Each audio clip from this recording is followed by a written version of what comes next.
বাংলাদেশে শুধু বঙ্গবন্ধু ছাড়া অন্য কেউ কারোর নাম নিতে পারবে না, এই চিন্তাধারা আমাদের করতে হবে।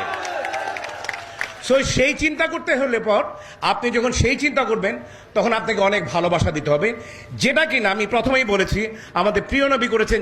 যে কাঁটা দিয়ে রাখতেন তাকে সেবা শুশ্রূষা দিয়ে উনি ভালো করেছিলেন। ইট মিনস আমি যেটা বলতে চাই, আমাদের অনেক শত্রুমিত্র থাকবে, কিন্তু দেখতে হবে যে তারা স্বাধীনতা বিরোধী কিনা। যদি তারা স্বাধীনতা বিরোধী হয় তাদের সাথে কখনোই আপোষ হতে পারবে না।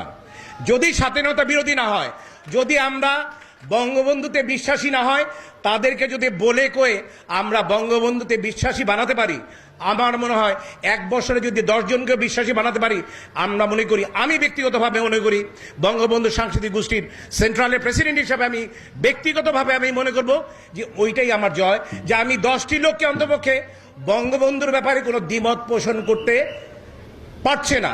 বিকজ আপনি বিশ্বাস করেন, এখনো কিন্তু অনেক সময় দেখা যায় যে বঙ্গবন্ধুর ব্যাপারে আওয়ামী লীগ ক্ষমতায়, আপনারা ক্ষমতায়, আমরা ক্ষমতায়, তারপরেও দেখা যাবে যে অনেক সময় অন্য গ্রুপের লোকজন আরেকজনকে নিয়ে বড় কথা বলছে। বঙ্গবন্ধুর ব্যাপারেও দু এক সময় কটু কথা বলতে তারা ছেড়ে দেয় না।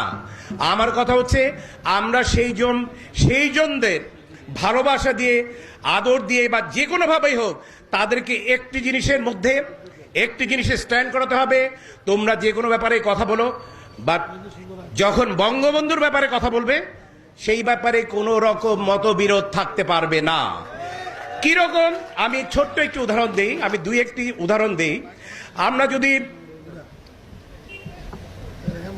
আমাদের পাশের রাষ্ট্র ভারতের দিকে তাকাই, আপনি যখন অনেকগুলো লিডারের কথা যখন আমরা বলি, সেই ইন্দিরা গান্ধী থেকে শুরু করে, রাজীব গান্ধী থেকে শুরু করে, আদবানি থেকে শুরু করে, এখন যিনি আছেন ওনার থেকে শুরু করে, কিন্তু একজনের কথা যখন আমরা বলি, মহাত্মা গান্ধীর কথা যখন বলি, তখন কিন্তু কারো ব্যাপারে কেউ কোনো কথা থাকে না। মহাত্মা গান্ধীর ব্যাপারে কথা বলে কোনো কথা থাকে না। ঠিক সেই রকম আমাদের বঙ্গবন্ধুর ব্যাপারে কোনো কথা হলে পর যাতে কেউ কোনো ধরনের কোনো কথা বলতে না পারে, এইটুকু আমাদের প্রত্যাশা থাকবে। সেই ধরনের ভাবে আমার মনে হয় এগিয়ে যাওয়া উচিত। এবং আমি আবারও বলবো যে আমি যে আজকে যেখানে এসেছি, আমার 3টি জায়গা, শ্রেষ্ঠতম জায়গা 3টির একটিতে আমি উপস্থিত হতে পেরেছি এবং আপনাদের মাঝে দাঁড়াতে পেরেছি। আপনাদের ভালোবাসা এবং আপনারা যে সম্মান আমাকে দিয়েছেন আমার সারা জীবন মনে থাকবে। আপনারা ভালো থাকবেন, সুস্থ থাকবেন। জয় বাংলা, জয় বঙ্গবন্ধু, দীর্ঘজীবী হন আমাদের মাননীয় প্রধানমন্ত্রী।